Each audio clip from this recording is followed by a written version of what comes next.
super excited to be here. So I'm Layla Shaikley. I'm a co-founder at Y Systems. We're an autonomous dispatch and routing software based out of Cambridge, Massachusetts.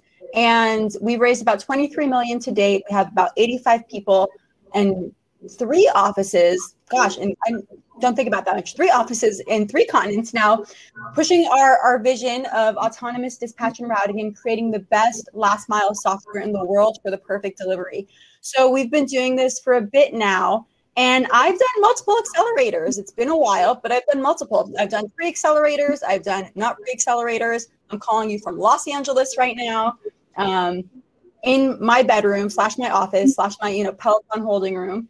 And I'm really excited to be here today because accelerators are really interesting. They're highly sought after. They're the reason why I was able to get off the ground with my founders with no money and just an idea. But there's so much tribal knowledge. Effectively, you need to be trusted. You have to show some level of traction, but mostly somebody has to believe that you're trustworthy enough and gritty enough to figure it out if things go wrong in the early stage. And what's remarkable about the founders here is that they did that during a pandemic for some of them, in places far away for others of them. And as Mehdi noted, we're seeing more diversity, whether it's geography or backgrounds in these spaces. So I'm super excited to interview these panelists today.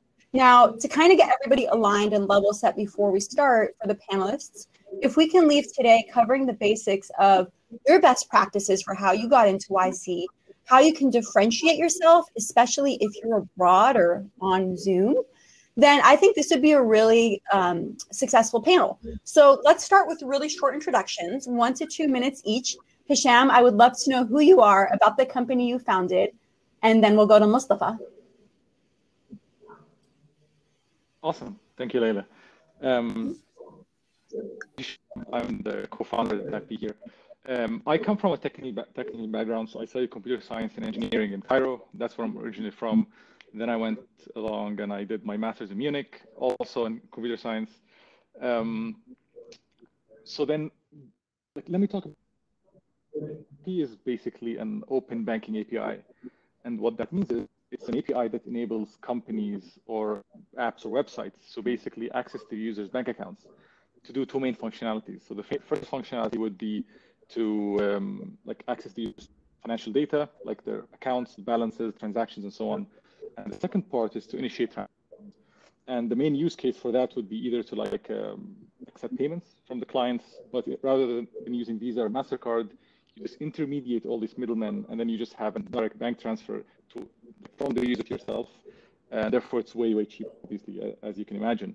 And then the second use case would be something more similar to like a Ziina, for example, with Faisal's app, which is sending money between the users and themselves and so on. So basically, give this access to the user's financial information and actions for like money transfer, so they can do a lot of things within their app and enhance their capabilities and so on. So that's in a nutshell what Dapi does and a bit of my background. Awesome. Mustafa, from Cairo, I think, right? Yes, as well, like Hesham. Yeah, my name is Mustafa. Thank you so much, Layla, and hello, everyone. My name is Mustafa. I'm from Cairo, Egypt. Studied biomedical engineering, built several startups before, failed at least 4 times. And right now we're running Breadfast, which... Can you guys hear me? Everything is good? We can hear you.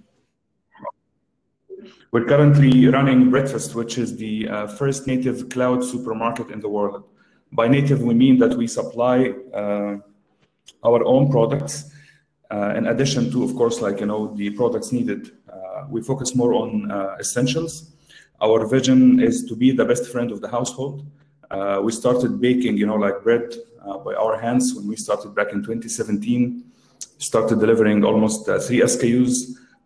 Started with scheduled delivery. Today, we deliver more than 2,500 SKUs to customers' doorsteps in less than 60 minutes.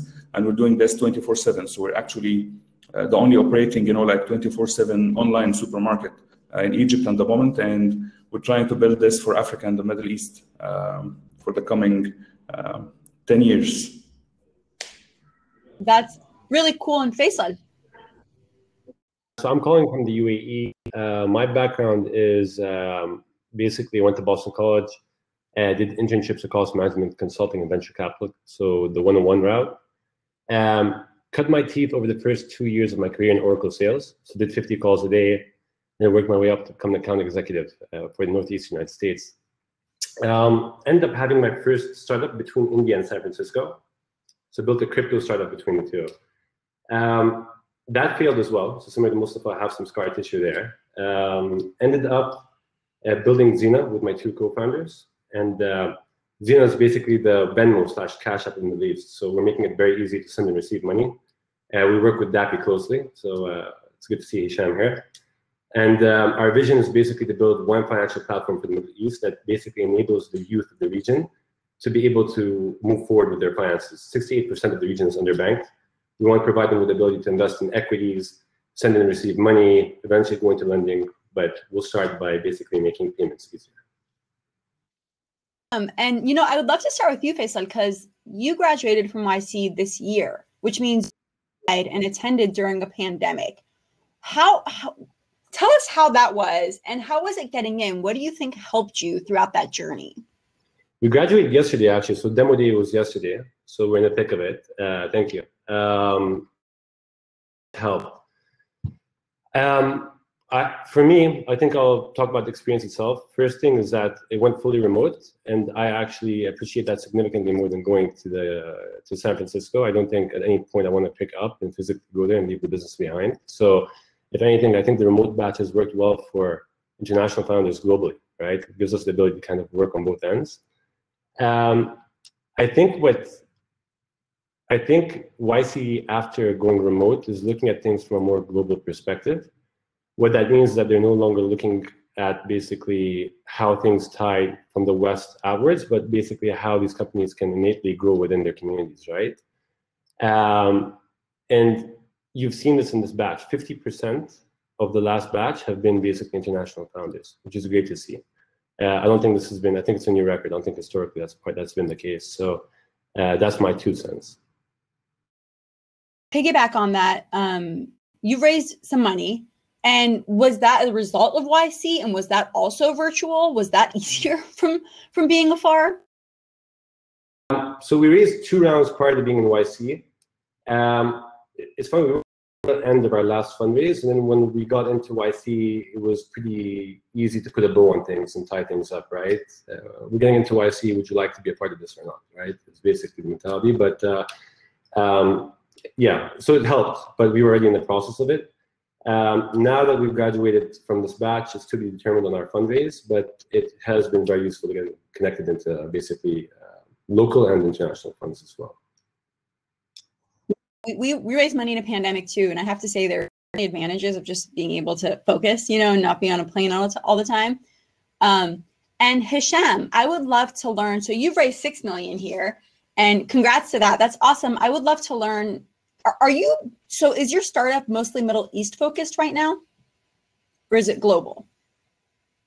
So that's where we started, right? So our initial markets were the UAE, Saudi Arabia, Egypt, and Jordan, and so on. But then we quickly expanded beyond that, because part of the reason was a lot of our clients were pulling us towards other markets, in another continents even. So this week we're launching in Mexico. So that's like our first LATAM country launch in. The US, Canada are coming soon. We have like a lot of demand from Southeast Asia, so basically Indonesia, Philippines, and regions. So the tech we use, we've built it in a way that it's so scalable. So we're not basically, to us, like a bank is a bank. So adding a bank to the system became such a straightforward process that it's not a big deal going into a new country or so on. Have a global outreach. We would love to be like sort of the Twilio for bank activity, if that makes sense. So just plug it in with an API and it just works anywhere. You can expand. So clients who use it basically have the freedom to expand whatever they want to, and have multiple regions where their users could like have the access to the APIs and so on. Yeah, and how far along was your product when you'd applied to the accelerator? And what continents were you in, or what countries were you in? So unlike Faisal and Mostafa, who by the way did a great job before YC, and I think these guys are like a great example of how you get into YC. I'd love for them to mention their stories. we hadn't even launched by then. We just signed a bunch of like contracts with some clients and had a prototype, but haven't actually sold something yet. So that was like a unique case, basically.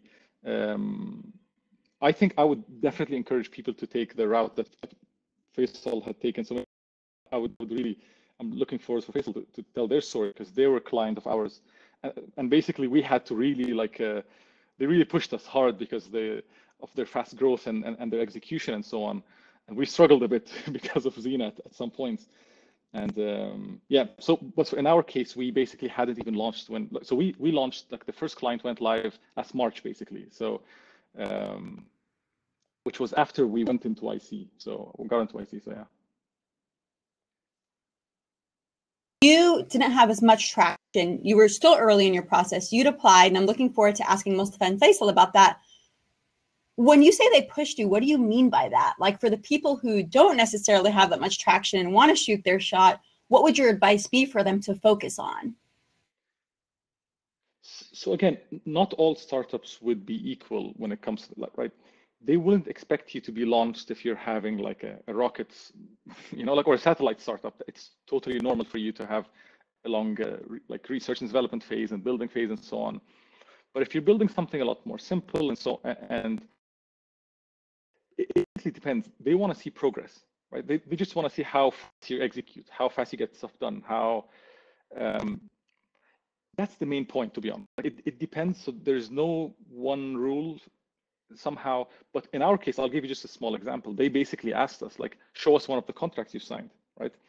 So as proof that you guys could get something out, convince a big company to basically like use you guys. For them, that was good enough proof that we were able to like show something and at the same time sell, right? In our case, we were very wary of like launching something that uses financial information and stored like maybe some sensitive data here and there without having security airtight and so on. So in our case, it was kind of like okay to delay the launch. With other apps, it wouldn't be at all. Like they would want to see you just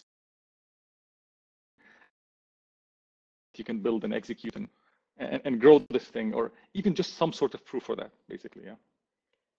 But tell me about your proof, because apparently you had proof when you went in. When you'd applied, how far along were you? And do you think that was important, being from the Middle East, showing some level of traction, being so far away from the founders and the partners at YC?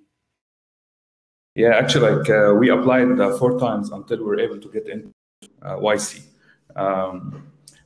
One big reason, of course, like, I mean, it's very, very normal, you know, like for YC companies, you know, to apply several times until they get in, especially if they are in the process of building something that's really a bit tough and it's not scalable from the first impression, right? Because like they need, I mean, if you're applying from the US, right, YC partners, they do understand the market 100%.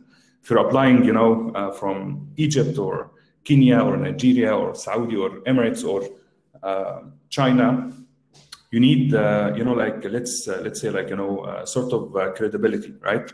So you need really that you were able to solve and, you know, like tackle most of the infrastructure challenges, or like recruiting the right guys, or being able to build a product that the customer will really, you know, would love to help. Maybe like in Hisham's case, because like there is already, you know, like as Hesham, like, you know, is trying now to expand globally. You know, there are some challenges that, you know, if in Hisham's case being solved, then of course this product is going to be a global product, right? Not only serving a specific region. But I think in Faisal case, in my case, maybe like it's more of, okay, guys, you have lots of challenges, lots of, you know, like obstacles that you need really to solve before being able to say like, hey, I can scale this product. So the traction is I mean, in our case was like, okay, guys, I remember, you know, like the one of the YC partners asked us, like, when they got to know that we're baking the bread ourselves, you know, they did not believe that we're really baking the bread ourselves. So like, hey, in 30 minutes, we want to see a video of, you know, like from the manufacturing or production facility, you know, like how you guys do this. And in 30 minutes, we sent back, you know, the video, like, you know, showing them how we really bake the bread and prepare it, you know, during the night to be able to deliver in the morning at 5 a.m. To customers' doorsteps. I mean, our case was like, hey, we bake bread and we deliver to the customers. And our goal is basically to deliver from bread to everything, right? But right now we're focusing on bread because we believe that bread is the most basic unit in the household. And this is how we start the conversation between us and the household. This is how we build the relationship, basically. So like in our case was like, how many orders you deliver per day? And are you able to solve, you know, like all the problems that you face on a daily basis because you own a value chain? You try to acquire the customer, you try to retain the customer, you try to, you know, like deliver fresh products on time in a city like Cairo. So like here, like lots of challenges, right? So the traction is how many number of orders you do. First time we applied and, you know, we got the rejection. Second time, you know, we applied with a different traction and we got also the rejection after we went, you know, in the face-to-face, like, you know, interview. When we used to apply, you know, there was this thing of, hey, we travel, you know, to Mountain View, and we had to go in the physical, you know, like interview after you pass, you know, the second phase of the online video interview.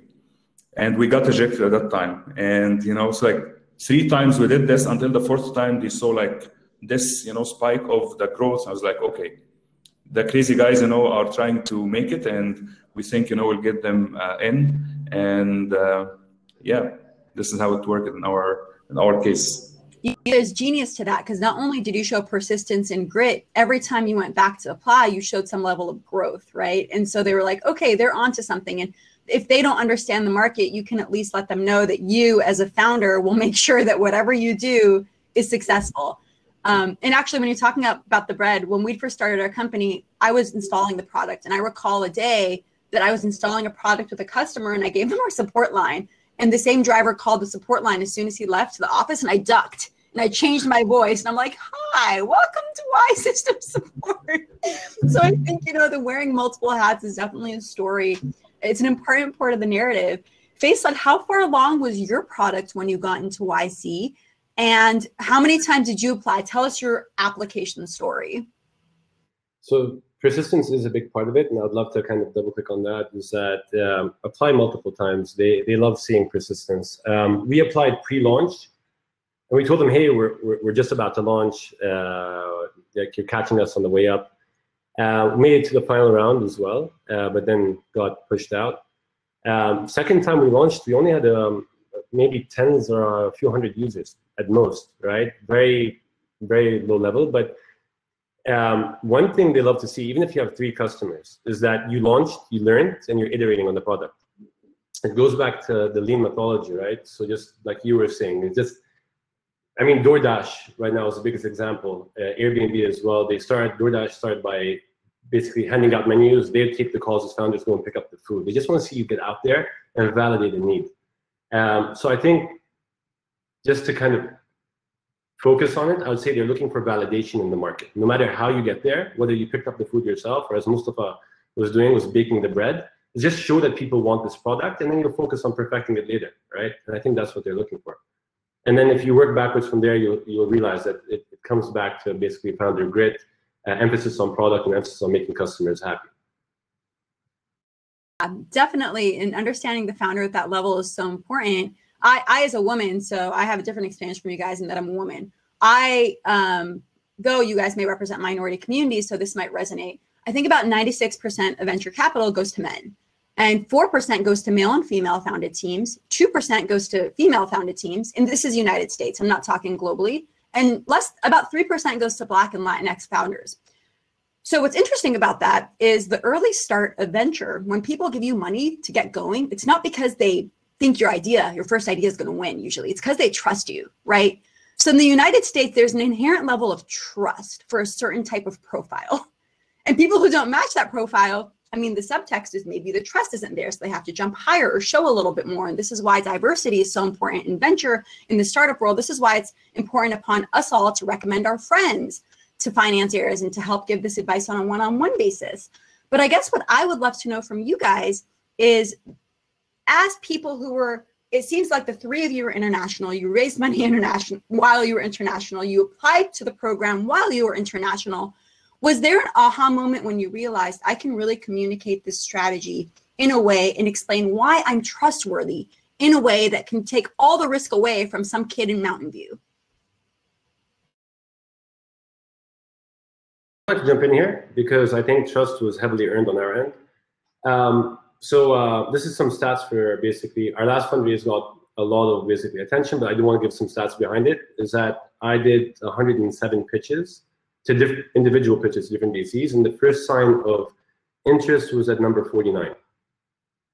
I shouldn't say this in public, but basically just to encourage people is that trust takes a lot of building to do, and the way you do it is kind of like a domino effect. It is a community you want to break into, but the trust is basically lended by people you onboard, right? These investors you onboard, and you start small. We started with basically friends of friends from Sarah who went to Stanford, people in the Bay Area. They started recommending us to other people, and eventually you build up that trust and credibility over time.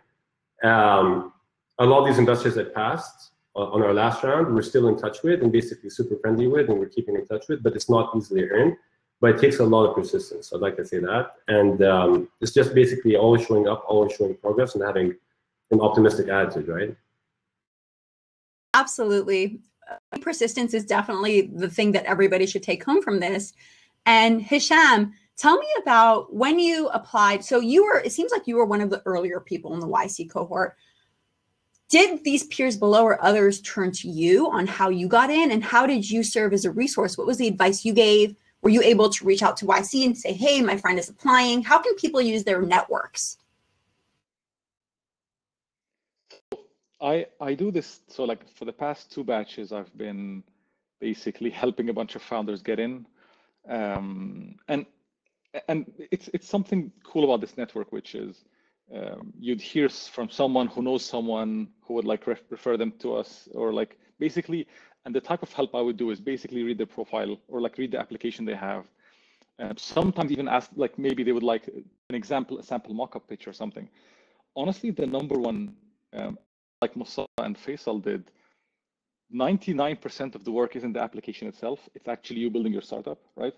So it's just like you have to just build it right. Like you have to show some traction. Like make sure you build something people actually want. Understand your market. Understand how you're going to grow.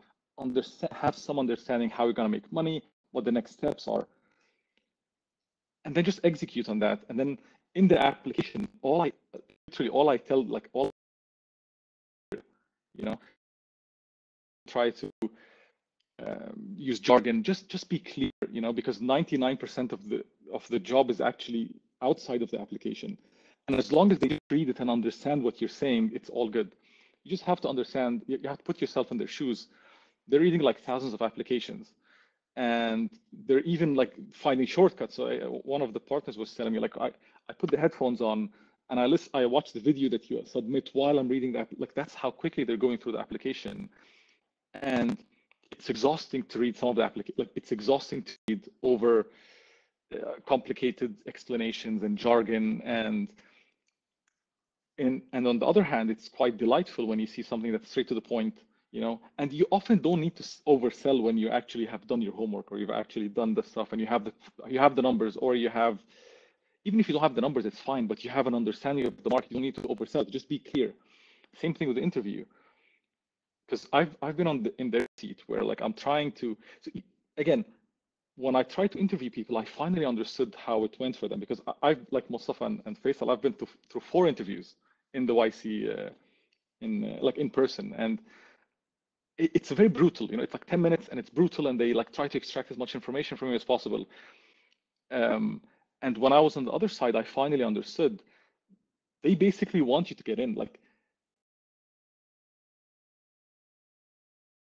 about something or going off. They literally cut you off and try to like ask you other questions, which might seem rude or might seem aggressive.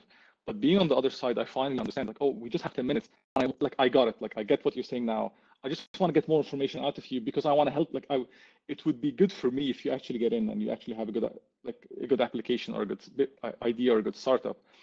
The same feeling you have, like, when you're hiring someone, you know, like in the back of your mind, you're like, please be good, because then my life would be easier and it's good for everyone and so on. So that's literally like the advice I just keep giving is be clear.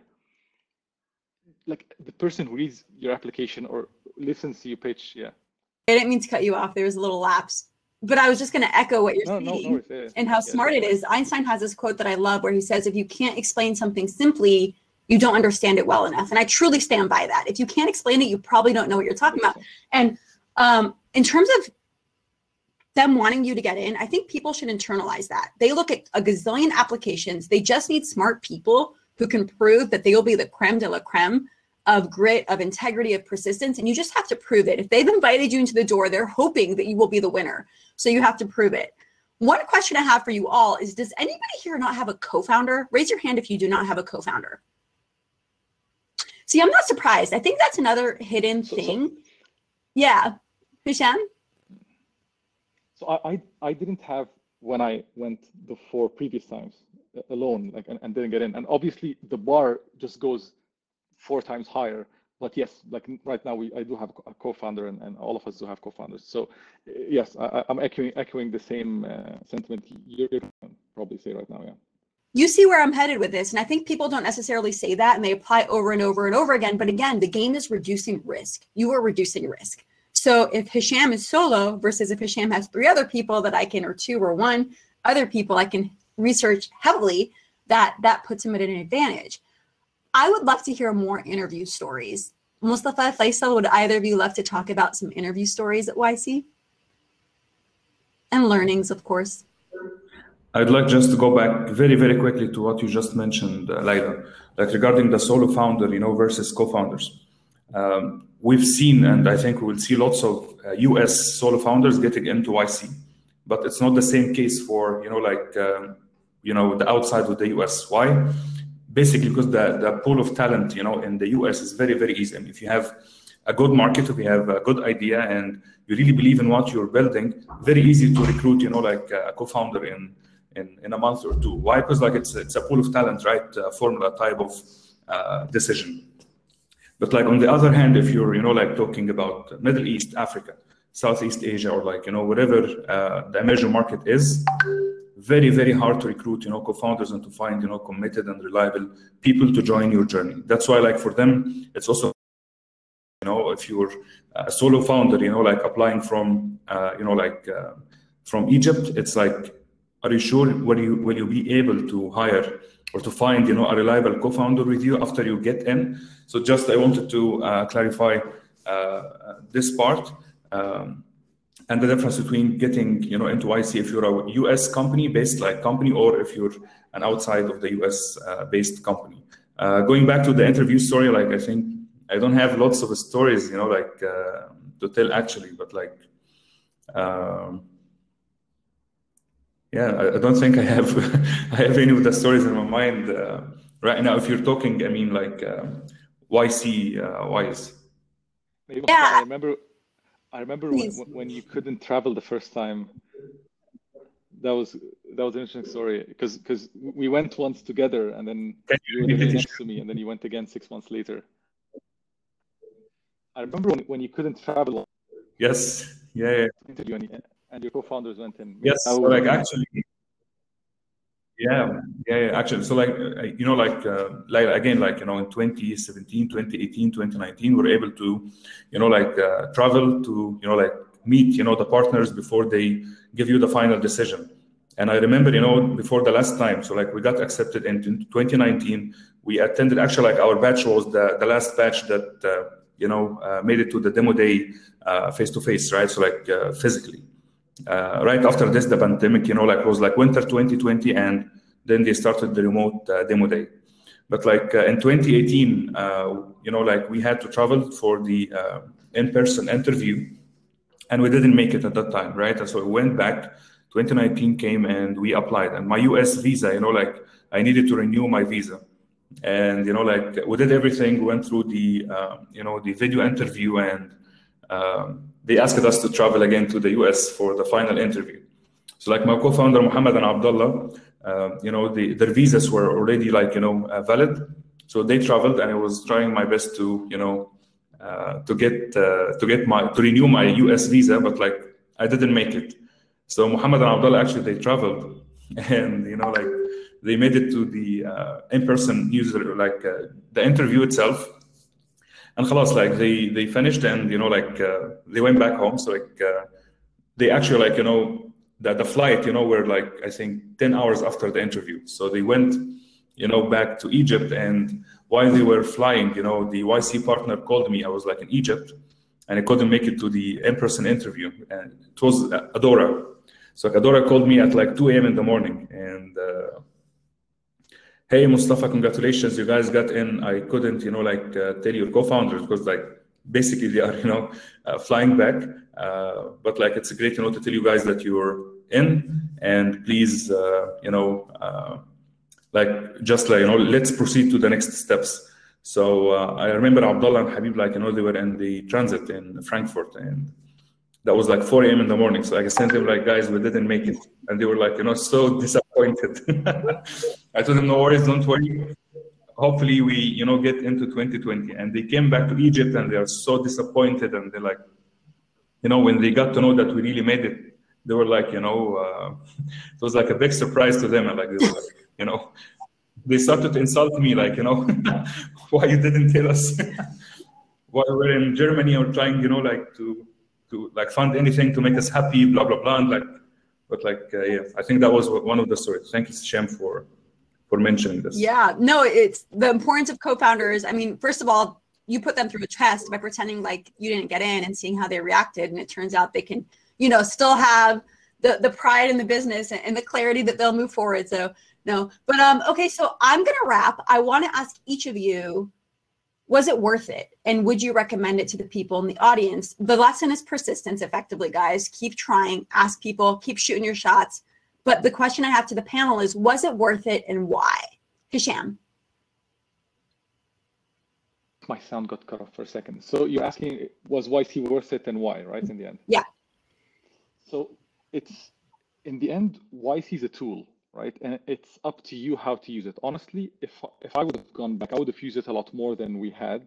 We were way too busy, like launching at that time and focusing on our market and so on. It's definitely an immensely useful resource. The one thing it does for you is, since you're outside the ecosystem or whatever, like in Silicon Valley, let's say, it just gives you like an in, like a door in. And I remember after YC, like I think I had like 100 to 120 like VC calls just in the 2 weeks after. It's really crazy how, like, from all over the world, like VCs all over the world were calling us and asking about what we're doing and so on. So that on its own is super useful. They give you this like internal something called Bookface. Basically, you can go in and network and talk with any of the other companies, sell to them, ask them for advice, recruit. So it's a hugely useful. But in the end, it's a tool. It's up to you. If you can use it well, it can be immensely helpful to your startup. If you don't use it well, it'll be just useless, and you just gave up some equity for nothing. And I've seen both cases, right? And even in our case, like, we sometimes neglected the tools they gave us, and then later on realized, okay, how powerful they were, and then we went back and started using them, and basically to help ourselves. So it's up to you how to use it, but as a tool, it's extremely useful, extremely helpful. Something initially in the beginning, which is, if you want to get in, how can you recommend or like ask the founders for help? We actually have within the tool itself a way to recommend other startups, and we do this all the time. So if anyone wants to apply very soon, reach out to any of us, and we gladly, like, first of all, help with the application, but also recommend them some note about their startup as a personal recommendation to them, which is definitely helpful and helps them because it's a trusted like third party or a trusted like recommendation, basically someone they know and they've worked with before. Hesham, if anyone wants to apply to YC, please let us know. I mean, we're all here to support and recommend and put you basically in touch with the community. We all applied a few times, so we know what to avoid. Let us know. Faisal, while you have the mic. But they can still apply. People can still apply, actually. Yeah. Sorry, Layla. Oh no, sorry. The stream is a little overlappy, but it's all good. Faisal, in about 2 minutes, would you mind sharing the same insight? Was it worth it, and why, and in what ways? Yeah, incredibly worth it. But like Hesham mentioned, this isn't. This is something they said in YC itself. It's not night school. You don't go kick back, you know, and like kind of watch lessons. You can attend courses on growth, design, growth hacking, distribution, B2B, whatever you want, but you have to go and attend and make the effort, right? And this goes across everything he mentioned, from recruiting to connections to B2B sales to fundraising. But and this is me being very upfront, before, when we had a choice whether to take YC or not, a lot of people discouraged me from going in and taking essentially the YC route. Now that I've graduated yesterday, I strongly disagree. If you have, especially an emerging market company, it builds a bridge between the valley and essentially wherever you are, right, in the emerging market. Very strongly so. It adds that layer of credibility. I know it's unfortunate that we do have to build that credibility, but we do, and it's a shortcut to get there. To, you know, just get in front of them somehow. And Mostafa, same question for you. I think Faisal and Hesham mentioned everything, but like in addition to what Faisal and Hesham said, the attitude, right? I think in our regions, like, you know, we lack the good attitude, you know, when you try to get, you know, in a good conversation with an investor. I would say, like, you know, 80% of the investment landscape, you know, in the Middle East, you know, missing big time the attitude of, you know, YC environment. Honestly, like YC partners, these guys are, I would consider them the most successful people on planet, right? These guys failed. These guys made, you know, big exits. And when you talk to them, they listen, you know, they dedicate the time. They are always, you know, following up, you know, on your status. And so it's totally different. Like, you know, right, when you just go and try to talk to someone from this network, we miss this type of attitude in all emerging markets, honestly. And that was one of the big takeaways, you know, like from, you know, like attending YC. For sharing those insights. I'm going to ask all the panelists, drop your LinkedIn, Instagram, however people can reach you in the chat. We're going to wrap up now. I'll do the same. For those who weren't here for the intro, I'm Layla. I'm always happy to give startup advice too. So feel free to reach out at any point. I believe in access, and really the best way to access career opportunities, venture growth, YC is by mentorship. It's proven by reaching out to people who look like you or sound like you or talk like you or have similar backgrounds. And we know that we need more representation in this space. So we are all here as resources, and we look forward to seeing everybody here thrive, as well as my fellow founders on the stage. So thank you all for joining, and have a good evening or morning or wherever you are. Just make sure it's good. Everyone. See you guys.